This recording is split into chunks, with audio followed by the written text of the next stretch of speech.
Last podcast on the left is all about the facts. So when Southern New Hampshire University came on as a sponsor, it was time to do some research. Turns out they offer more than 200 online degree programs, and get this, criminal justice and psychology are some of the most popular. Classes have no set meeting times, and tuition rates are some of the lowest in the U.S. Want to learn even more about SNHU? Visit snhu.edu/last. Insurance isn't one size fits all. That's why drivers have trusted Progressive's Name Your Price tool for years. Just tell Progressive what you want to pay, and they'll show you coverage options that fit your budget. Visit Progressive.com to find a car insurance rate that works for you. Progressive Casualty Insurance Company and Affiliates. Price and coverage match limited by state law. There's no place to escape to. This is the last podcast. On the left. That's when the cannibalism started. What was that?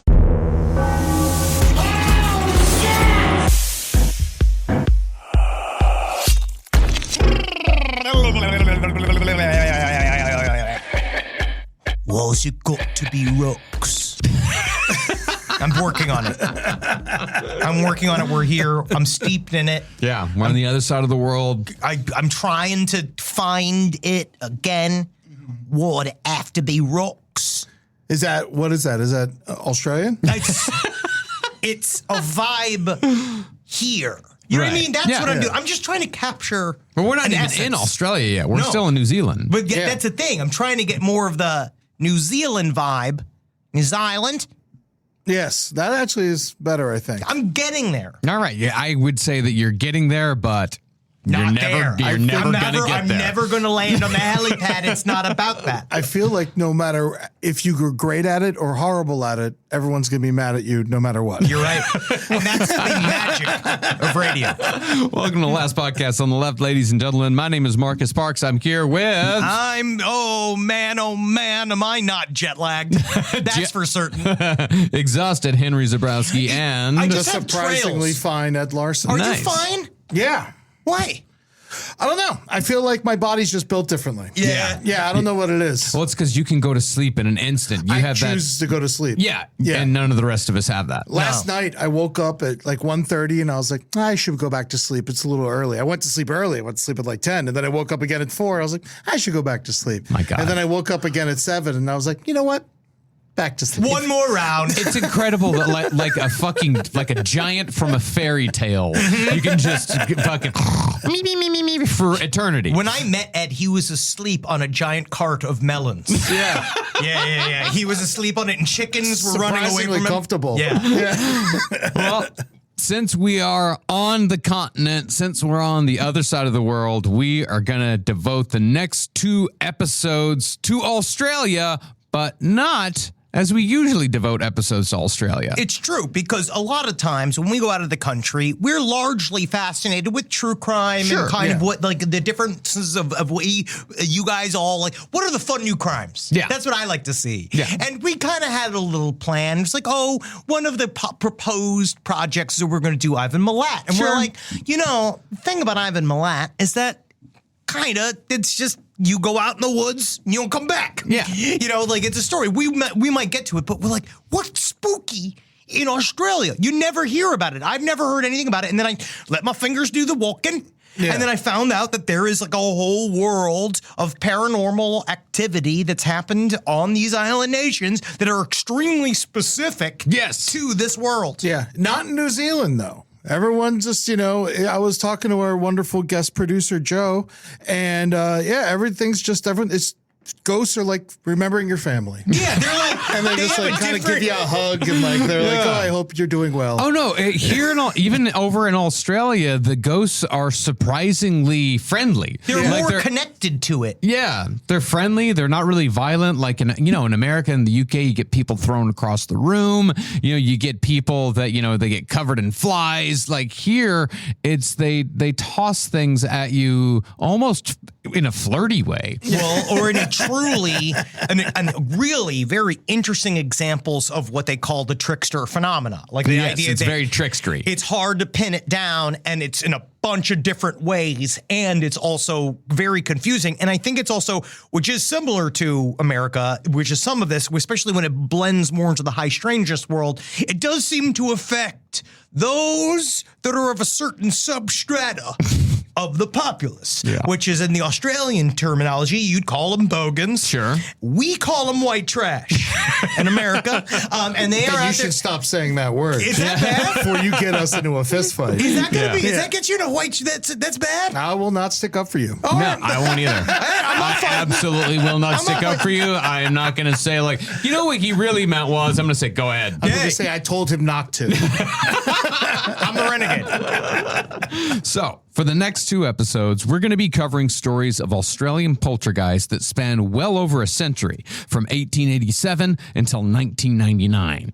For our source, we used Australian Poltergeist, the stone-throwing spook of Humpty Doo, and many other cases by Tony Healy and Paul Cropper. Healy and Cropper are these. I see that pop up in all of the other research I was doing about Australian ghosts. Like they must be something along the lines of their Warrens. I feel like they're kind of like Maurice Gross and Guy Playfair, where they're a nice team. They work together and they like each other. And I hope they like each other. And they embed. Yes, they very much embed, like Playfair and Gross. They sound like Blues Brothers backing band members. Healy. Bow, bow, bow, bow. But one thing I want to say right up top is that every story we're going to discuss on these episodes, save for the one involving the sex worker, involves stones and or pebbles. Yeah. And I'm not talking about just a few rocks here. These stories have hundreds, if not thousands of stones, almost as if the stones of Australia are themselves charged with some sort of paranormal energy. Now, am I wrong by assuming that a stone is slightly different than a rock? Like when I think feel of a like- stone, it's like smooth. Yes, That's exactly. Same. Yeah. Same. Okay. Yeah, That's it's- what I think. I think stones are fancy rocks. Yeah.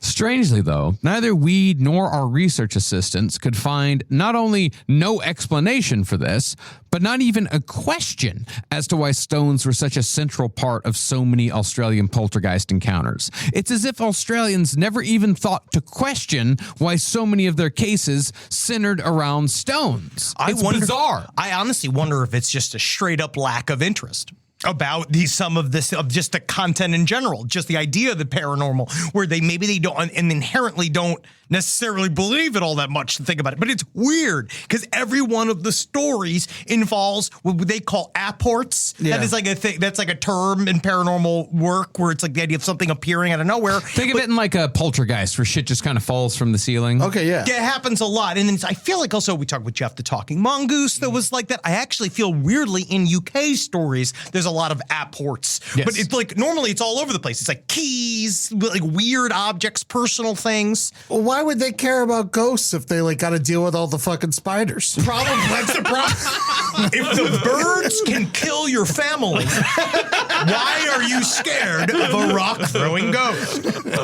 However, I must say that the repetition of the chosen poltergeist projectile in these stories does nothing to affect their fascination. Personally, I think they add to the veracity of these stories, especially when we get to the more modern stories where scientific readings can be applied to said projectiles. Projectile. And we're only going to be covering like a few stories here. I read probably 7 or 8 different stories that all involve stones. Yes, I don't know why. Yeah. Well, I have a theory that means nothing. Because there is a fairy character called the Kobold. That it does. From where? It is in a German folklore. But it's the only other thing I could find that specifically said it's a wood sprite that sometimes lives in minerally areas and throws rocks around. Well, I mean, I know the only thing that I can think of is that in Australia, they have the Dream Rock, like out in And the where outback. the UFOs hang out. Yeah, the big Dream Rock, it's a big big like Aboriginal like place of, you know, a huge place of importance. So maybe that gigantic rock is making all the little rocks go nuts. They don't want to be Big Rock. That's what you think? They're all like, oh man, that's our aspirational rock hero. But if we're going to be talking stones, there's no better place to start than in New South Wales in 1887 with the story of the Large family. Great name. Yeah, I'm so happy about this. Now, this story occurred in the town of Kooyal, 180 miles northwest of Sydney, at a farm owned by a family with the surname of Large. You know, Bill Large. Hey, don't you call me Mr. Large. That's what my son called me. You call me by my first name, Very. How'd they get to their house? Beanstalk? Very funny. And indeed, they did live up to their name. For the wife of the Large family, Mrs. Large, gave birth to 15 children over the course of her life. Holy shit. But Oh, God. At what point? I think that if you get to 12 children, that becomes human trafficking. Like, because then you're just a child factory. yeah. Well, despite having had 15 births under her belt, reporters... Literally. Reporters at the time of the haunting were always eager to describe Mrs. Large's, quote, classical shape, well-formed body, and beautifully formed head. I don't know if what Pretty. that means pretty? I don't know. I don't think it means it's specifically the shape of her head was beautiful. Okay. Like, what did it look like? A pair of tits? Wouldn't that be amazing? It was also noted that she had excellent powers of description, and reporters found her to be credible. Therefore, they deemed the poltergeist experiences of the Large family to be legitimate. Now, as most of these stories do, the story of the Large family began with a sustained shower of stones, although they did not rain down on the family's roof. Instead, the stones appeared to fall through the roof and land softly on the farmhouse floor. Nevertheless, reporters called these stones ghostly missiles, even though the projectiles seemed to float through the walls and ceilings, and they did no harm when they bumped into the family. As the Large family put it, it felt as if they were being struck by a bag of feathers. What? That is It's weird. So, like, I'm trying to even imagine what that motion is in my head. So they're saying they're sitting in the living room, they're just watching rocks slowly fall to the ground. Yeah. Inside the house. Very slowly, like it's not necessarily like slowly fall to the ground. It's just it moves at a pace that is slower than you would expect. Then it's not it's not falling, it's floating. Yeah, it's like floating down, but at it's faster than a float, but slower than a fall. Is gravity different down here? It is. Have you not noticed? Now, the arrival of the poltergeist, or the Polt, as Australians call them, or at least that's what in the book they use the term Polt a lot. They're good with nicknames here. They are. That came when Mr. Large was riding home in February of 1887. He said that his horse got spooked by something and ran off. Maybe it was how big he was. He just lost it inside of himself. Mrs. Large blamed the spooking on the local children, whom she said were miffed because she'd refused to host a dance party at her house. That also seems to be a very big constant in all of these stories. Groups of children holding adults hostage. And I don't know why. In every one of these stories, there's some group of rapscallion children that run these small towns. They're all scared of them. Yeah. Why is that? I have no idea. I think it's just the tradition is that like maybe in Australia, like it's accepted that like when you're a child, you're allowed to be a monster. And you just band together with other children against the adults? Yeah, and then when you become an adult, it's understood that children are allowed to be monsters, and you let them be monsters, and then when you're an adult, you deal with it, just like adults, when you were a child, dealt with you. Wow. Getting it out of their system. Yeah. Yeah, because, you know, Australians, not violent at all. No, but hey, they're not excitable.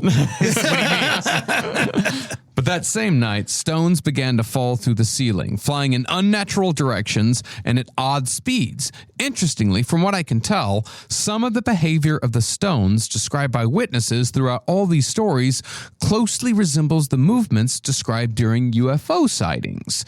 And I have no idea what that means, but you know how UFOs, they say that they move in directions, like it'll move straight up and then it'll turn Yes. at an angle that doesn't make any sense, Yes. that no object could actually actually turn at that speed. And if it was piloted, the person inside of it would be smashed to pieces. Yeah. And these stones sort of moved in that same way, but just slower. It seems what they talk a lot in UFO terms. They use the word display a lot. Like the idea is that when you see something, they know you're looking at them. All right. And so they do a little dance for you. They show you what's going on. A lot of it's they say, if you believe the idea of the trickster phenomenon, the idea is to make it so you do sound like an idiot when you describe it. Yeah. Because they want you to see something that doesn't happen. Yeah. And something that's very difficult to describe. Yes. It almost sounds like they're coming from a portal from another dimension. That's great. It's very like interesting. A stone, rather than stones themselves. Where are the stones? Do the stones look like the rocks outside? Yeah. Well, yeah. Okay. See, that's interesting. But then maybe we can go back through that dimension. We can go where Nelson Mandela died in prison. Don't even get we me can started. get the technology. We get the free energy technology. Let them have their other world. technology. If we deserved the technology, we would have invented it ourselves. We changed it up to Berenstain, and nothing's been good ever since. And I don't know who did it, and I think it was Nelson Mandela. I just think if you crack open the stones, you'll see little aliens in them driving them around. That would be incredible. Now, the mysterious appearance of stones continued for 5 days, but that wasn't the only presence the Larges saw. They also reported to see a sort of levitating black sphere, which, incredibly, will show up again in one of our stories that occur 100 years later. It does spook me a little bit. Like the idea of like they all like that's the stuff that always freaks me out. Where because all of the other stuff doesn't really make like kind of like you've heard it somewhat before in poltergeist cases, but this idea of like a lot of these end up having weird UFO stuff attached to them. Well, I also read that in Australia, there is, in America, we do talk about flaps where, UFOs and poltergeist activity. And Bigfoots and cryptids and everything, yeah. Yeah, but here it seems to be like it's specifically like UFOs and poltergeists show up a lot together. The next series I want to do, Australian base, is talking about the secrecy around the U.S. nuclear bases that are on Australian soil that have now been decommissioned. So now all of the people that used to work at those old nuclear bases are all coming forward and saying, oh, you want to hear about UFOs? And some of these stories are fucking nuts. Yeah. Like weird, again, my different shapes. One of my favorite new shapes I've heard, walking legs. Ooh, walking legs is cool. Just legs, like flappy legs. And where's the rest of them? Don't know. Okay. Yeah, it's flappy legs. Now, the authors of Australian Poltergeist speculate that the reason why the Polt briefly made its home with the Large family was because there were just so many goddamn kids. Yeah, it just was another one in there. Yeah, and since many of them were adolescents, their close grouping created a small psychic storm which attracted a paranormal entity or phenomenon. Quite possibly, it might be that the Large family was just too large for the poltergeist to handle, and that's why it dissipated after only 5 days. Yeah, and Too Large was actually his brother's kid. Yeah. I'm trying to not. You know what I mean? All in my head. I'm like, if I sound distracted, it's because I'm just running through various large joke puns that I don't want to do. No, I know. Too Large, and he was killed by Puff Large. See? We're stuck in this shit. We're built like this. Help me, God. Why is it like this? Our next story, however, Yes, next story, please. is far stickier and far more aggressive. This is Hold on. So what happened? 5 days. It went away after 5 days. Is what I just said. They just left. They just left. And that's also another part of Australian poltergeist that I see again and that I saw again and again. They just sort of leave. They fuck off. At some point, they just sort of leave.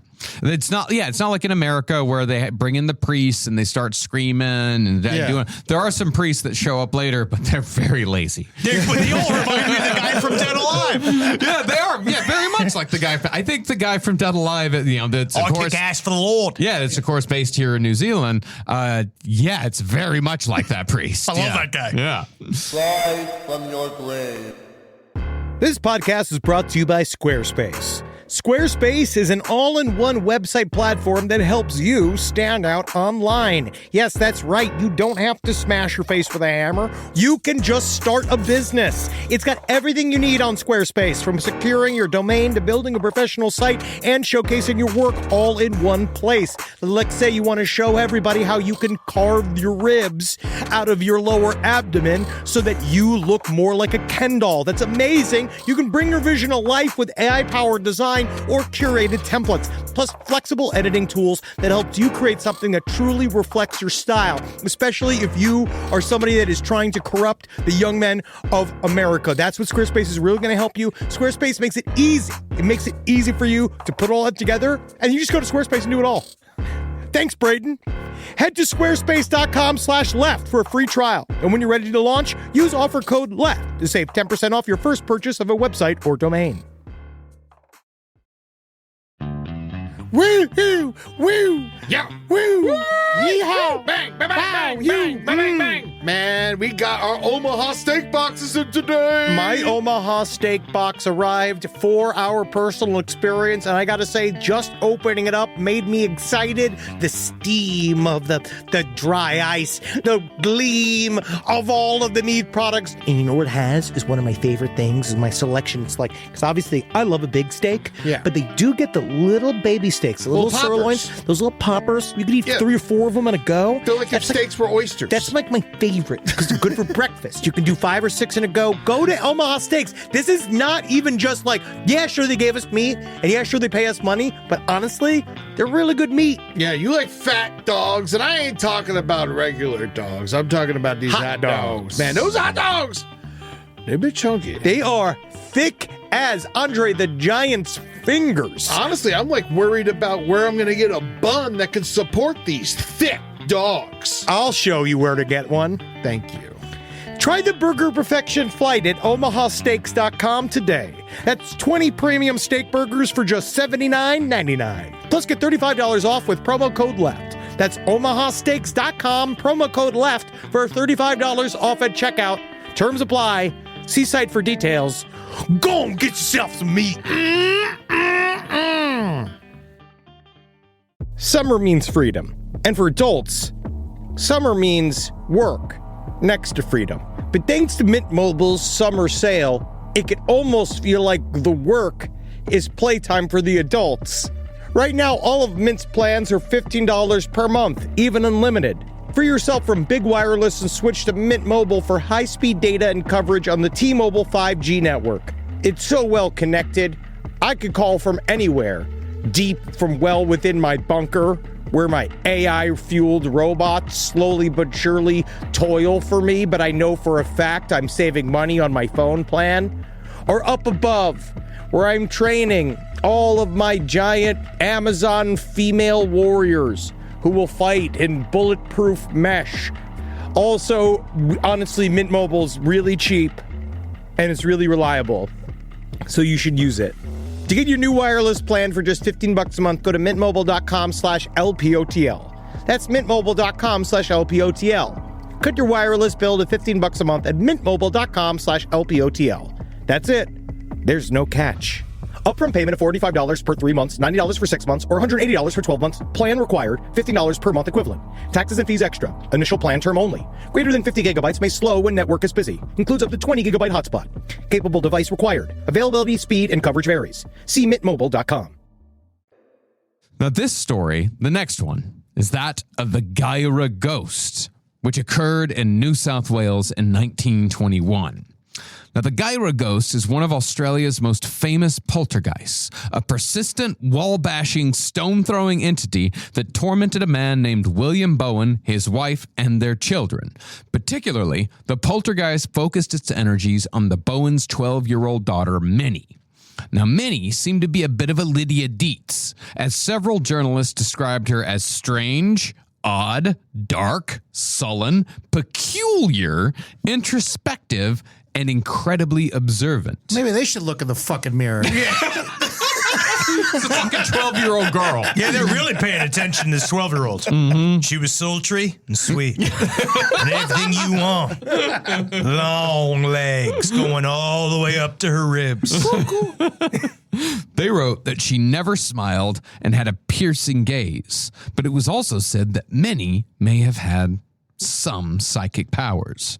It was written that she was capable of answering questions before they were asked, and some reporters speculated that because the haunting was so attached to her, no matter how many dozens of people showed up, she possessed an occult power which gave her the ability to, quote, bridge the great gulf between this life and the next. She sounds very interesting. Very interesting person. But the most incredible claim came from Minnie's half-sister. In 2010, she claimed that Minnie had psychokinetic powers and often moved things with her mind. But this was when Minnie's half-sister was 97 years old. So do with that what you will. She'll say anything for attention. Once you're 97 years old, no one's coming around. You're not going to the disco anymore. You're not going to the fuck lounge anymore. You got 3 more years before you're special again. Yeah, because 97, at this point, people are like, we can't even call the news. How long are we going to deal with you? Because so she's just like, I'll tell you something else. She can use all sorts of mind powers. You're like, whatever, Grandma. All right, we fit the casket already. We bought the tomb. Yeah, do me a favor. Don't get any bigger. Feeling her legs. But back in 1921, Minnie Bowen was the center of one of the most talked about stories in all of Australia. And it all began on what was a seemingly normal April afternoon. It was just a Tuesday. Just a beautiful Tuesday in September. Minnie said that she was walking home when a strange man began chasing her, and he pursued her for a quarter mile, hurling a seemingly endless supply of stones. Interesting. Actually, I think these were more rocks. These are stones. rocks. These are rocks. These are round. If they hit you, they're gonna cut you. Yeah. If you're getting tossed by a guy you can see, they're rocks. Yeah. And then, ooh, man, though, that's gotta be scary. Yeah. The man, however, disappeared when Minnie made it home. Later that night, the family heard stones striking the outside walls of the house, and the family assumed that it was the same strange man from that afternoon. They searched the area, but found no one. Now, having an unhinged Australian man chasing your daughter and throwing rocks at your house all night is enough to make any family nervous. Unless you pull them into the family. And like, well, you better marry her. If you want to hit her with a rock, you're going to need to marry this little girl. So the Bowen family contacted their local constables and asked them to guard the house the next night. Shortly after the constables arrived, though, a pane of glass was smashed with what appeared to be a bullet from a .22 caliber weapon, but no bullet was found and no one heard a shot. Mysteriously, the appearance of bullets is another frequent appearance in Australian hauntings. And again, no one knows why or even fucking asks about it. I mean, we covered a story about an older gentleman that we did not know. So people were suffering. I guess this town, it was something like 12 years of random broken windows. They didn't know what was going on until they finally centered in on this 80-something-year-old man that had a professional slingshot, and he used to sit in his backyard and shoot his slingshot into the sky out of pure rage of being still alive. And the moment he had to stop, what happened? He died, right? It's because they cut off the one thing he did, like if he took my father's cigarettes away. Yeah. Right? But the problem is that has a high population density. So if you shoot a slingshot up, you're going to hit a bunch of people. This is more isolated. So I don't know if it's just getting sniped by rocks. See, I think all of Australia is haunted, and they just don't give a shit. They're just too busy drinking. They're like, it doesn't bother me. Yeah. Now, the next night, the local sergeant joined the constables along with 4 civilians to guard the Bowen home. But despite them covering every angle they could, stones still managed to hit the house without anyone seeing who threw them. The next night, 10 people came to keep watch, but this seemed to only energize the poltergeist. A window was smashed at 7:30 p.m., and over the course of half an hour, 20 stones struck the house, including one stone half the size of a brick. That's Half a brick! That's the biggest big old stone. That's a big stone. Now, authorities were pretty sure that there was just one or many clever hooligans at work here. This is the game. They're all just saying this. They just like, there's so many rampant groups of hooligans that they're all just like, oh, it's got to be the hooligans. It's like 10 guys sitting outside the house, hitting it with rocks, and they're like, we don't see nothing. I don't know who's doing that. But just like these, what's Why are the cops? I never thought that the call could be coming from inside the house. Yeah, definitely. Certainly not like you're us. haunted again. Yeah. Go get me some more rocks, Troy. Well, on the fifth night, 80 people came out to guard and watch the Bowen house with a battery-powered searchlight that could immediately swing to the direction of a stone's throw. This is all this whole town wanted. This is awesome. It's something to do. Yeah. This again was unsuccessful. Furthermore, Something to do. Is that the name of the town? Furthermore, the house began to fall victim to the telltale raps and thumps that accompany almost all poltergeist hauntings. The noises were similar to what they heard when stones hit the house, but sometimes they'd hear the noise and no stones were found. And many of the sounds centered around where else but whatever room Minnie was in at the moment. These sounds grew progressively louder every day, unabated, to the point where they were shaking the walls, and reporters confirmed that the thumps could be heard from as far away as 300 feet. Now, unfortunately for the men outside guarding the house after dark, most of the nights were overcast and it was sometimes raining, so the volunteers had a hard time seeing where the stones were coming from. Yeah, like, that's the thing. It's like if they're getting thrown at the house, at some point you'd see where they were coming from. Now, we're going to get to a possible explanation here in a there's some. second. Okay. But what's interesting about this is that even though the stone throwing continued in the rain, the stones that were thrown were always dry and always very warm, regardless of the weather. You know when a ghost has handled a rock, when it feels like a freshly laid egg. If you can touch it, you can, and it's got that heat, but it ain't been in the butt. Yeah. Or like a theater seat after a large man sits in it. Or like a toilet after a large man sits on it. Ah, the comforting warmth. Nothing I love better than being at the airport. Honestly. And you sit down and a big hulking, big swinging butted man with a loose belt comes rolling out, and you get to sit in a literal hot toilet seat. It's weird. As I get older, I enjoy a warmer toilet seat. Well, Even yeah, though but I like a purposely warmed toilet seat. Yeah, Well, not, yeah. a, Well, not no, a pre-warm toilet seat by another man. Yeah, when it just because it's accompanied always with the yeah, I'm like, you're gonna wanna enjoy some of that later on. And you're all like, sir, please don't talk to me. Leave me and my family alone.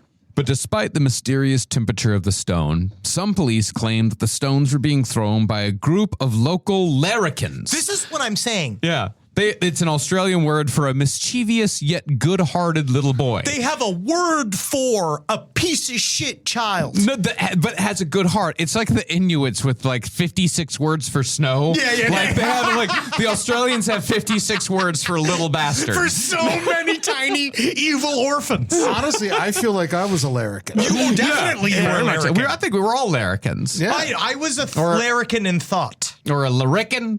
Who knows? I think it's a larrikin. Larrikin. Larrikin. Yeah. The theory was that the kids were way out in the bush with catapults, which meant that they were too far away to be seen at night. This is it's very, but that's a lot of organization. But I guess if you're a larrikin, what else are you doing? Yeah. You're not in school. You don't got a job. You fucking live by the wharf. All you do is fight the Teenage Mutant Ninja Turtles with you and your other rambunctious child criminals. Yeah, in America, they would have made this kid a quarterback. Yeah, be like feel at his shoulder. Like, oh, you got a good arm. You need protein. Now, one of the other interesting and unique phenomena about Australian poltergeists, as opposed to similar stories from America and the UK, is that the poltergeists tend to move to different houses in the area. They don't just stay at the center of activity. They go and visit other places. It's really strange. That is, you really rarely see it in one of these stories. They move around. I've never heard about it in any other story. It's almost like the area, something that's happening to the ground. It's like happening there. That's why I weirdly think it's something almost natural. Yeah. Like there's something to this besides just child warriors. I know there's some always been incredibly strange things going on with the Dream Rock. Yeah, it's something going on in there. When I was a kid, we used to have unexplained shit happen into our house in Boca, and then we didn't really talk about it. Then one day I told my neighbor, and he's like, "We have weird stuff going on," and they're like, "And so does Aya, and so does like," and so I think, and then we found out, which could be horse shit, but then we found out it was built on a big plantation. Yeah. You know, and so like each house had their own thing going on, but it wasn't like the house was haunted as much as the land was haunted. Was it the original New Jersey cannoli plantation? Florida. We had real. Oh, this is South Florida. Boca, yeah. Yeah, I thought this was in Jersey, and I was like, what would they be growing? Mozzarella? It's the Garden State. Everything. Yeah, but it's like bad fruit. It's great tomatoes. What are you talking about? Immediately got him angry. He's sitting here telling me that Jersey doesn't have good gardens. Well, see, in America or the UK, a poltergeist will mostly move only when the person it attaches itself to moves. Yeah. Although the activity tends to be strongest in one particular location. In Australia, however, a poltergeist will move freely about the region to bother the neighbors as well. In the case of the Guyra Ghost, it bombarded 2 nearby houses in the first week that it was active with stone showers. And one of the neighbors, the Hodder family, decided to abandon their home and live with the Bowens because that was the house that was being protected and they had a familial connection. The other family nearby that was affected, however, the McGinnis family, they had all their windows broken but decided, fuck it, we're not leaving. Oh, I ain't leaving. And that's also going to be another feature to these stories is, oh, I ain't leaving. Oh, I ain't leaving. Did anyone talk to the window maker in town? The I've got a good glazier. idea. Come, larrikins. I've got a business venture for all of us. Now, at various points, policemen did find boot tracks outside of the Bowen home and outside of the homes of the neighbors who also reported stone throwing. The boot tracks, however, did not lead to a culprit or a catapult, and the boot prints could have very well been left by the 80-some-odd people milling around these homes. See, I remember I read one, there was a good comment I was watching one of the cases that we covered at a good comment, and I love this. This is from someone out from the Outback. No one needs to fake things in Australia to this extent. We were very well looked after when this happened, especially here. Australians do not grow up in a celebrity-driven culture. It takes each day as it comes. Fame does not dominate us. We have actors that do their own shopping, pay their bills, go for coffee. No one understands Australia, especially Outback Australia, until they actually come here. You know, I actually didn't understand Australia until I came here until the last time, and like I describe it as more chill America. Oh, very much so. It's cooler America. Yeah, you don't got to worry about as much because not everybody's trying to kill him. I was walking around last night and I was just like, I don't think anything's going to happen to me. You're and the that's most always in the back of my head. You're Always the in most America. dangerous man in this city right now. I said that to Julie. I was like, I feel like they're going to lock me up. Yeah. I would. If I was one of those police officers, I would send 6 men to come arrest you. Also, haven't seen one cop. Yeah. Actually, I haven't seen any cops either. It's incredible. Yeah. I'm used to seeing 6 cops. Like when I leave my house, seeing 6 cops and then 2 helicopters. Yeah, I see one in the mirror every morning. Do you know that the NYPD is larger than the entire Australian army? But they're tough fucks, the Australian army. Oh, they're yeah, very of course. fucking tough. So are the NYPD. Don't fight me. Come and see us at the King's Theater. The King's Theater. Theater in Yes. Brooklyn. Now, paradoxically, many people suspected that 12-year-old Minnie Bowen was both the focus of the poltergeist activity and the person who was causing all this ruckus in some way or another. It just depends on whether she was having her menarche. So, to test the theory, Minnie was taken. It's cool. Like you waited 50 minutes, about 45 minutes to bring up the word menarche, and I'm very happy. See? I'm very proud of you for that. I'm in another country. I'm wizened by my travels. Wizened. I've met and learned and grown in many ways. And I don't always need to talk about a 12-year-old's bloody pussy. Jesus. I don't have to. I didn't have to do that. Yeah, and yeah, I don't yeah. and I Seems like just a menarche ago, you were a decent person. I'm sorry, Joe. I said right before that it's an alternative show. This is alternative comedy. Yeah. So, to test the theory that Minnie was behind all this, she was taken from the family home for a night, and 70 people surrounded the house.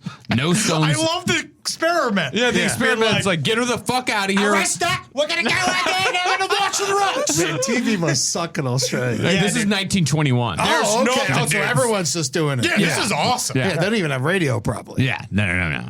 No stones were thrown and no noises were heard on the night Minnie was gone. But just as soon as Minnie returned the next day, a stone passed through her bedroom window and landed on her bed. That was followed by 30 more stones that showered the house as police frantically swung their searchlight around to spot the larrikin behind it all.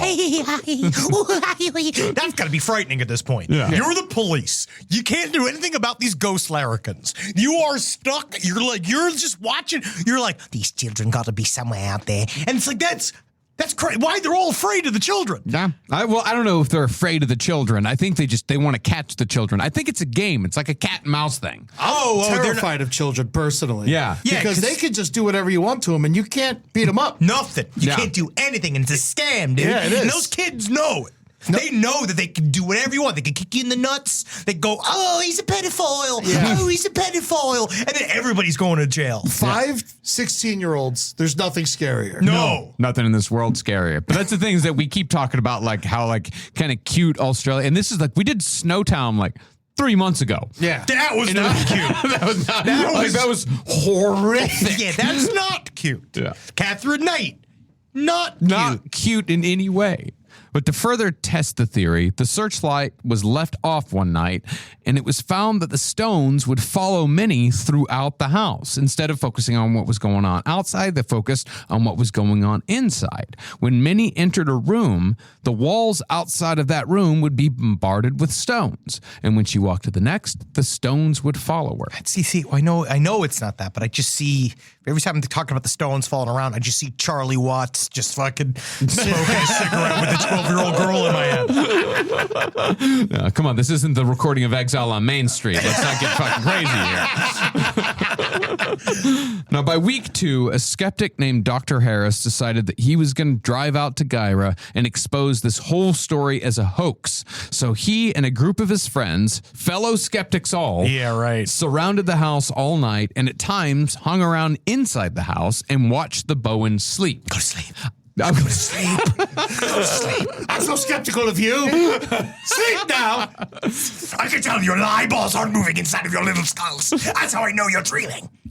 Harris kept a close eye on Minnie in particular the whole night, and when no stones were thrown, he declared his mission a success, and he promptly left, saying that he had somehow, quote, chloroformed the spook. Chloroform the Spook is actually my favorite REM album. Thank you. HenryZabrowski.com. No, again, and another difference between American and Australian hauntings, and this is a bit of a surprise, I've never heard of an American story in which someone bought a gun to protect themselves from a ghost, but that's what happened in Guyra. Because they already had the gun. It was handed down. You didn't need to go out and buy one.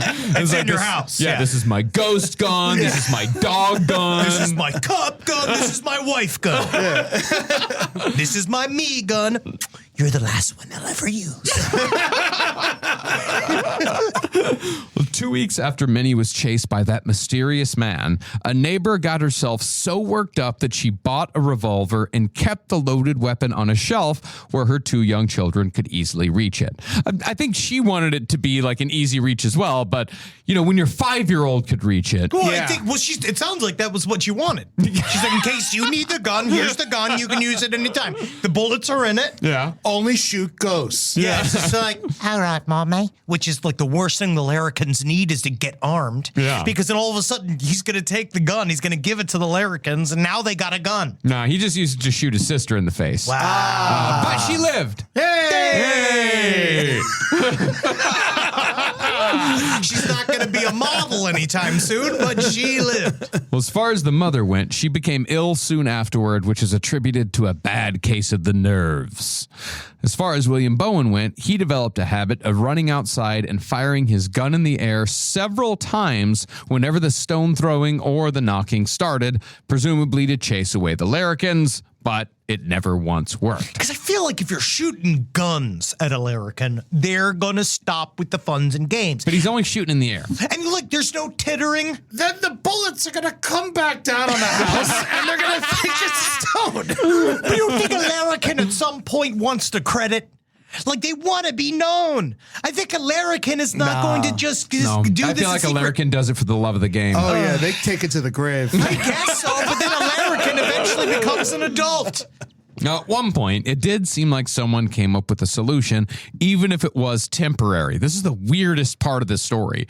One day, a small, dark man that no one in the area knew suddenly appeared on the Bowen farm and told everyone to gather all the stones that had been thrown in a big pile and burn them. And everyone present excitedly followed the small, dark man's instructions. Hey, man. And while it did work for a bit, the stone throwing resumed a couple of days later. Can you burn rocks? I mean, think you can make them hot. Yeah, you can put them in a fire. Yeah, but I don't think you can't. Nothing happens. Yeah. They get real hot. Yeah, and then you wait, and then a couple days go by, and you grab the stones, you start throwing them in the house again. See, that's what happens when larrikins grow up. That's what this guy is. Now, the Guyra Ghost certainly attracted skeptics, but it also brought in its fair share of spiritualists. The one who seemed to make some headway was a spiritualist named Ben Davy, who was also a member of Madame Helena Blavatsky's Theosophical Society. Cool. Now, the point of a spiritualist is that they're supposed to have the ability to communicate with the dead. So after a conversation with each member of the Bowen family, Ben Davy thought that Mrs. Bowen had provided the most promising lead.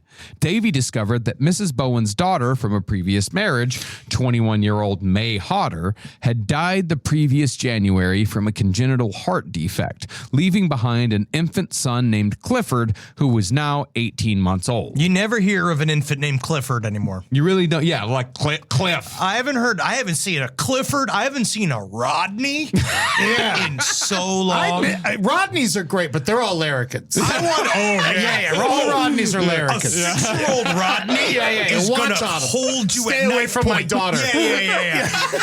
He's gonna carjack you. My name's Rodney. Yeah, I'm 9. Clifford, the great Martin Short film, The highly underrated, incredible Martin Short film. total larrikin. Utterly the larrikin. biggest larrikin in the world. God, you know who were some horrible larrikins was that Dylan Klebold, Eric Harris. Some of the worst larrikins society's ever seen. That's who we gotta start. That's how we gotta start labeling. Well, the connection here was that the 12-year-old Minnie had been charged with taking care of little Clifford after May Hodder had died, which some believe aggravated her already charged pubescent psychic energy. Furthermore, if you'll remember, the Hodder family had experienced activity the first week as well and had moved in with the Bowens. Oh shit, that's right. Yeah, so they are like it's all just connecting back to each other. Now, looking at the skeptic side here, because I'm not big on spiritualists. No, they're mostly full of shit. Yeah. And the idea of spiritual technology, we did a thing a long time ago on spiritual technology, which is they worked on, but... Well, the spirit, I mean, but that's a whole different fucking, that's a whole different thing. I mean, spiritual technology, like, I mean, I guess I did use those rods. The dowsing rods. The dowsing rods, which is a form of, but tarot and Ouija boards. all that shit, sure. But I don't believe in the, is there somebody here who had someone who died whose name starts with a B? They're They're just gonna always... ask questions until they find the Yes, answer. those guys are Exactly. always not. That's not real. That being said, as a skeptic, a band of skeptics, I don't like them either. Yeah, because they're when the I'm biggest assholes on earth. Yeah, dude, I'm skeptical of a skeptic that has friends. Yeah. I'm skeptic of a skeptic. I'm skeptic of a skeptic who belongs to a skeptic society. Yeah. Because that sounds like your non-believer church in a way. Yeah.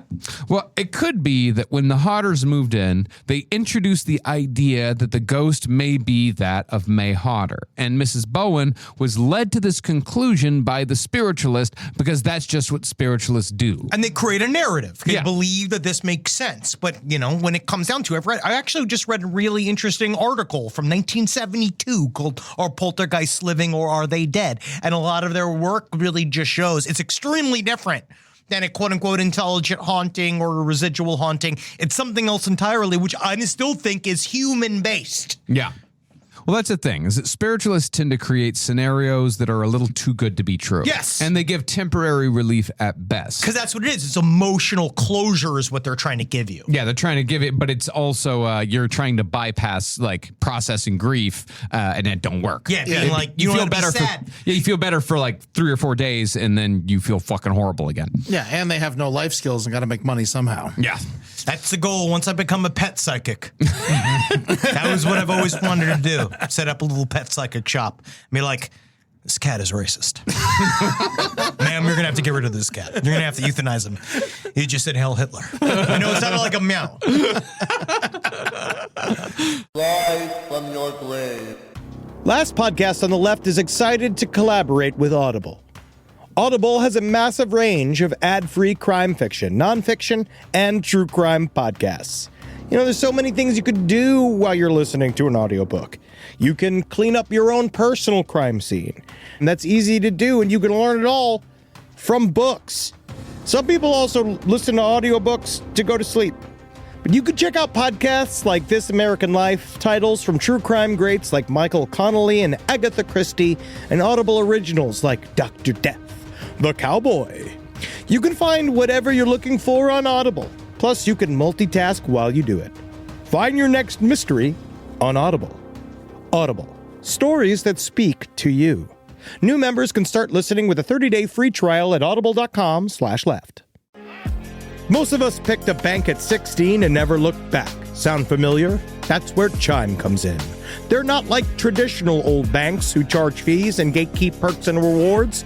Chime offers the most rewarding, fee-free banking, all with no overdraft fees, no monthly fees, no minimum balance fees. You get 5% cash back on Chime Card in a category of choice, like gas or groceries, all while building credit through regular, everyday spending with no credit check.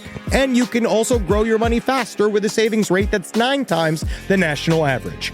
Join the millions who are already banking fee-free with America's #1 choice for banking. Head to chime.com/left. That is chime.com/left. Sign up now. It only takes a few minutes. Chime is a fintech, not a bank. Banking services and Chime Card provided by Chime's bank partners. Qualifying direct deposits required. Terms and limits apply. Go to chime.com/disclosures for details. Hey there, all you Quinceaholics. Oh, I feel so good. I got the breeze coming through my linen pants and my linen shirt. Oh, it's too hot for my cashmere sweater. Thank God I got this wonderful undershirt and sunglasses to keep my eyeballs safe from the radiation of a star that's trying to kill all of us. I digress. Listen. Quince has got anything you need. They're going to help you out. They're going to change your life. You like simple, plain, good-looking clothes with high-quality fabrics? Quince your hiney. Get in there. Take care of yourself. Be good to you and dress like a prince when you're wearing your Quince. I got a silver chain. Woo! Doctor, I got a silver chain. It looks great. You can get anything you want. They have gold bars. All right, you want to buy a gold bar? Quint's got a gold bar. All right, you go get that for yourself. You treat yourself nice and you dress even better. Upgrade your everyday. Go to quince.com/last for free shipping on your order and 365-day returns. Now available in Canada and the UK too. That's QUINCE.com/last for free shipping and 365-day returns. Quince.com/last.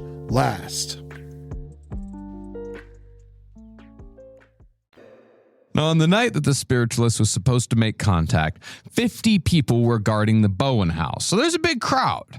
As the Bowen family gathered indoors, a heavy knock was heard that sounded like it came from the outside. But strangely, the crowd guarding the house said that it sounded as if the heavy knock came from the inside. They're in on it. Yeah. Oh, no, that was inside. That was inside. We saw it. Goddamn Americans. After the knock, though, the spiritualist told Minnie that if another knock happened, she should call out and ask if it was her half-sister. Ever the cynical goth girl, Minnie flatly said, quote, I can't speak to my sister. She's dead. Nevertheless, the spiritualist asked again, and when another knock came, Minnie almost sarcastically put her hands up in the air and said, If that's you, May, speak to me. Moments later, though, the hard-shelled Minnie began to cry. Oh, wow. She said that May had spoken directly into her mind with a message for their mother. May wanted Mrs. Bowen to know that she was perfectly happy where she was and that she was watching and guarding them all, and after that, the knocks supposedly disappeared. Temporary relief. The stones, however, went nowhere, nor did the visitors who were curious as to what was happening in this small town halfway between Brisbane and Sydney. On April 18th, an American sugar plantation owner out of Samoa named Harry J. Moores, a friend of writer Arthur Conan Doyle, he arrived in Guyra and demanded full access to the Bowen house for several nights so he could do his own investigation to satisfy his curiosity about the paranormal. Such a fucking shitty American thing to do. I'm going to live here now, all right? I know how to do this. I'm going to show you fuckers how to do this shit. I'm going to fucking treat you just like I treat all the people on my plantation. You're not going to like it, but it's going to happen.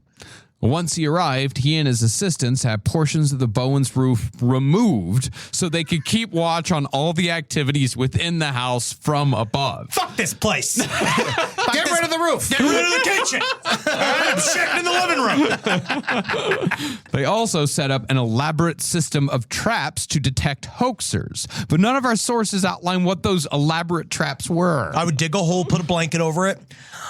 I would put a can of paint, tie it to the top of the stairs so I can go down there. You put the hot clamp on the doorknob. Oh, yeah. You know what I think? Is that I would think that larrikins love apples. Oh, and sure. what you do is you put an apple out next to a tree, but when the larrikin grabs the apple, there's a crossbow right next to it and it shoots in the head. Yeah. You'd be a great larrikin killer. Where's the larrikin? I think I was born to be a larrikin killer. Yeah, man, we gotta go out there, man. Can we do it? Can we do that? Are there still larrikins? Yeah. And are there tours that we can join in on larrikin killing? Side stories, lpocl@gmail.com. Do you have a larrikin that needs culling? We're on our way. But even though he had everything set up to disprove the haunting, several walnut-sized stones were thrown and landed inside and outside the house that I night. feel like a walnut-sized stone is even hard to find. That's a normal size, I think. I got a couple of walnut-sized stones in my house. But you passed those 2 years ago. Well, the American stayed for 4 days and declared that after his, quote, ceaseless vigil, there was no other conclusion to be made other than that this was a true paranormal event. Enjoy your new outside-inside home. I'll be off. Back to my plantation. Here's a bag of sugar. Enjoy yourself.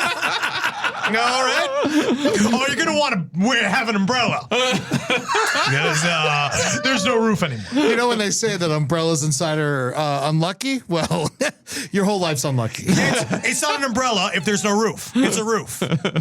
Now, eventually, the authorities in Sydney were, for some reason, bothered enough about this story where they sent a constable named Hardy 500 kilometers north to prove that this whole thing was a hoax. This would actually happen quite a bit throughout all of these Australian stories. There's always some cop that gets their bee in their bonnet. It happens a lot. And they're like, we gotta go suss this out. It's very fun. It's because I got nothing to do. It's awesome. Well, Constable Hardy was the man Sydney chose to prove that this whole thing was a hoax. And when he took a position outside the Bowen cottage, he claimed to see Minnie throw several stones at the house. Hardy then confronted her, and he claimed that she said that she had been the one throwing stones all along. I call bullshit. But she had been careful to not be seen by anyone. In Hardy's world, only an expert cop could have caught Minnie. She's 12. And he spread the story that the mystery was over. But weirdly, the same constable outright admitted that he had pressured Minnie into confessing, much like the hypnotist had pressured the girls in the Enfield Poltergeist case into supposedly confessing to being behind their haunting. You'd be amazed what a 12-year-old commits their lives to when you bash their head in with the mop. Hey, you get an adult in the room with a 12-year-old girl, and they just like a cop at that. Yeah. And Oh, just yeah, gets you're it- working her? Yeah. Oh, yeah, work the body, and then you get in the head, then you got the fucking playing Slipknot all night. She can't can't sleep. Kids love sleep. They play live in Australia. Forget. What Minnie had supposedly admitted to was that her method of creating the knocks was leaning out of her window and knocking on the outside of the house. Wow. But dozens of people heard knocks when Minnie was in their presence and did not have her arm hanging out of a window. In response to Hardy's admission, the Sydney Morning Herald released an angry statement listing all the things that had been seen by over 80 people, then accused the constable of fabricating a confession in an attempt to put an end to the story to please his superiors. In fact, several of Constable Hardy's men who went to Guyra with him, they reported that they'd heard the knocks and seen the stones themselves and couldn't prove where they came from. Strangely, though, as the story spread across Australia and all the way to the UK, so-called copycat hauntings began popping up. The most impressive was focused around an 11-year-old boy named Gordon Parker in Hornsey, England, in which kitchenware flew off the shelves, cheese, quote, walked from its dish to the floor, and bread jumped on its own accord into the coal scuttle. Leave my food alone, Ghost. Yeah, it's all food centric. Yeah, that's weird. It's like Weird Al wrote a possession story. Never mind. It's hard. It's extremely really hard. hard He's job. very what he talented does. I mean, man. that's the thing. I was going to say my possession, but that's the thing is that's just a play on my the baloney. word that he already I think did. he already did, and it's Yeah. just a fuck me. Yeah. You don't have a knack for it. Whoa. Very fucking That's good. Thank you. EddieTunes.com. Witnesses in Hornsey also heard bomb-like explosions. They saw a copy of Alice in Wonderland dance in the air across the room, and they witnessed candles and ladders dance as though they were members of a Russian ballet. Very British. It's very With the British. Candles and ladders. Apparently, this one was investigated by Charles Ford himself. Oh, shit. Of the Fortean Times. Yeah. Like he thought that this was a legitimate phenomenon. Damn. But back in Guyra, the haunting was wearing on the Bowen family. So Minnie was sent to stay with her grandmother 40 miles away, and for a few days, all poltergeist activity ceased. From what it seemed, though, the poltergeist just had to take a little time to catch up to Minnie, almost as if it had to walk, because within a few days, the poltergeist had found her, and the stone throwing and the knocks continued at her grandma's house.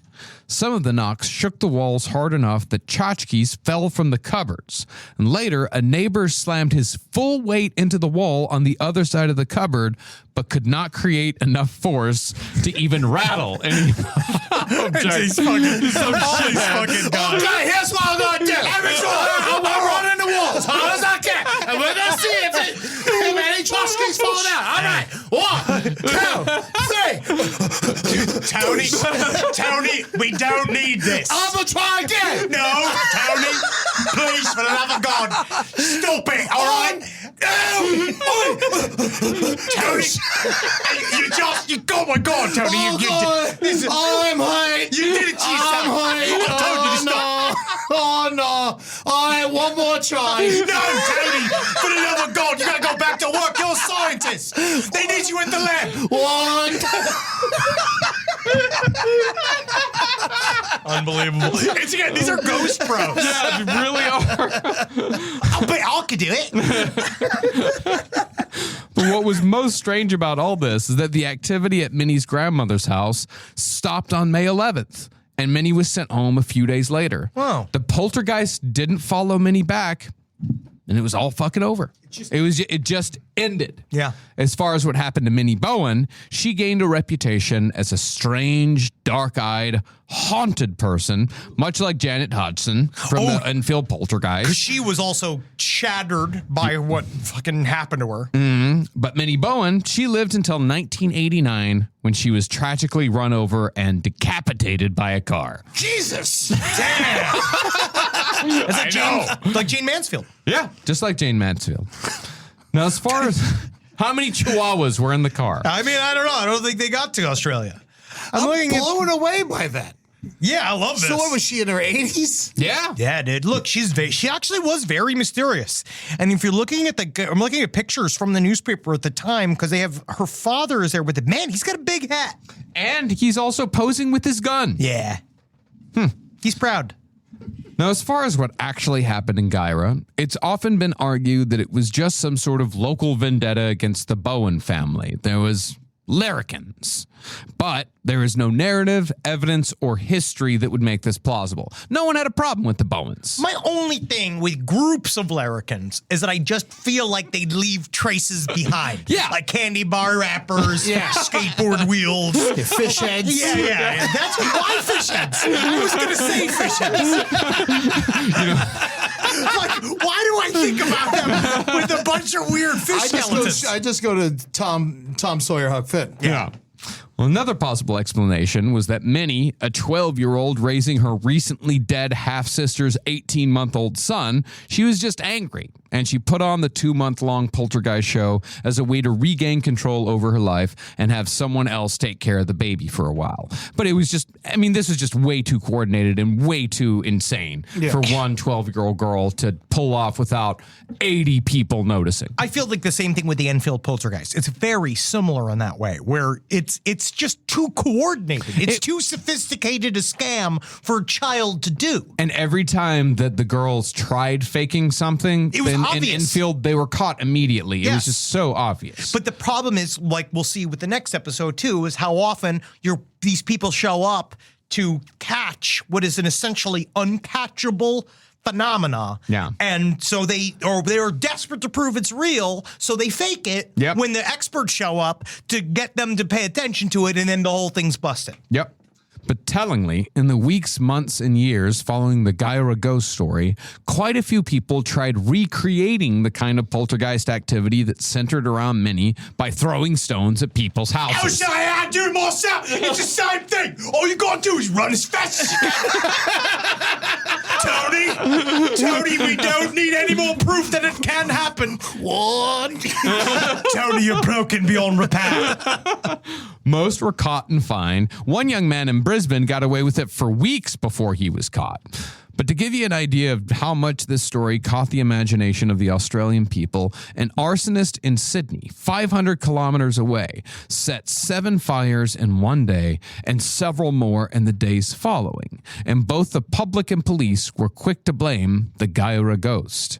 I don't know why. I just think they're just like, it wasn't me. Yeah. And a fun coda to this story, though, a crew of filmmakers visited Guyra and made a silent movie about the event in 1921 while the haunting was still very active. No copies of the movie survived, and it's only known to exist because a promotional poster was found in the Australian National Film and Sound Archive. The film was actually a comedy, directed and starring an actor named John Cosgrove, who was described as fat, jolly, and rubicund. Yeah. Do you know rubicund? I don't know Rubicund that. means fat and jolly. No, it means ruddy. Like both of you are quite rubicund. What are you saying? That we could have starred in this movie. So you have red faces. Pink. You are more pink. Ed, you're more rubicund. You're no, sunburned. no. Yeah, no. I'm red now. Well, the character that this guy played, it was named Sherlock Doyle. He was based off of the sugar plantation owner. The American who figured it all out. But it seems like Cosgrove was one of the only actual actors in the movie. The rest of the cast was mostly made up of the actual members of the Bowen family, so including the deeply haunted Minnie, who, along with the locals, all played themselves.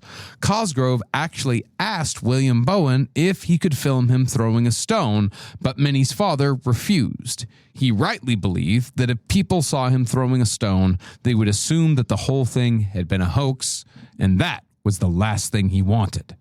And that is where we will pick back up next week for more stories of Australian poltergeists, including the story of not a haunted brothel, but a haunted sex worker. Ooh. And of course, the full story of the haunting at Humpty Doo.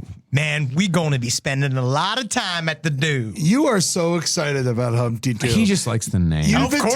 talking about it for like a month and a half. Humpty Doo is fun, man. Well, because it's funny, because we reached out. I'm going to talk about this next episode. Yeah, keep it in the Humpty Doo I'm going to episode. keep it in the Humpty Doo episode. But I think that there's something sinister afoot in Humpty Doo, and it's not just the larrikin they have for president. Whoa.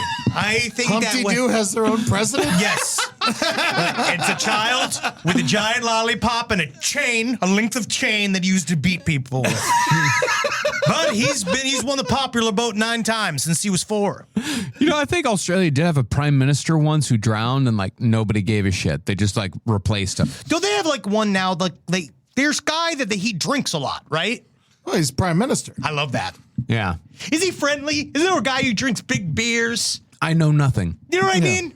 Joe, do you know what I mean? She doesn't The know. Australian She lives Prime in New Minister Zealand. doesn't She drink lives in New big Zealand. frothy beers? They have an awesome president. Yeah, Prime they do. Minister. Right? She's great. Is she still in power? No. Nope. No. They have a new larrikin that's now in charge.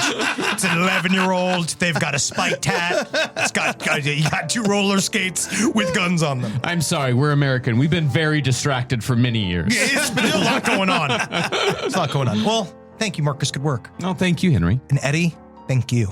Whatever.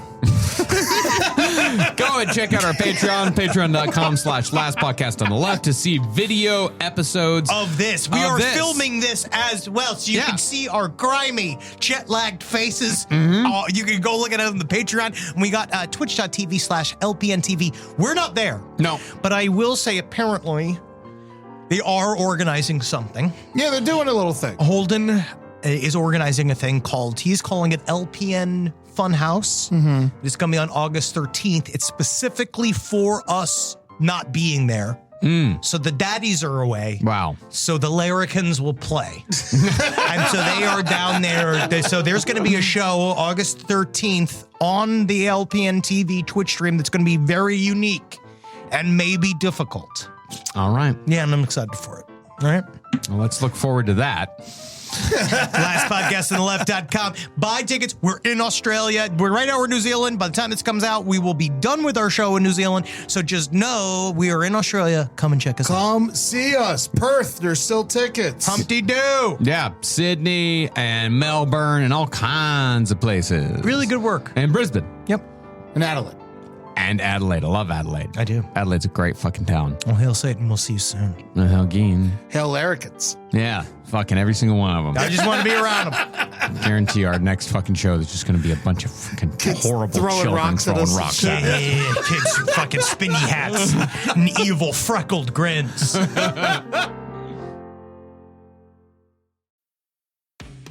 This podcast is supported by Nurtec ODT, Rimegepant. We know you didn't ask for an interruption, but migraine doesn't wait for the right moment to interrupt either. It just barges in, takes your time, and throws everything off. So when migraine takes your time, take Nurtec. It's for the acute treatment of migraine with or without aura in adults. Nurtec can provide pain relief in 2 hours, which can last up to 2 days. Ask your healthcare provider if Nurtec is right for you, because your time is for you, not migraine. Don't take if allergic to Nurtec ODT. Allergic reactions can occur even days after use.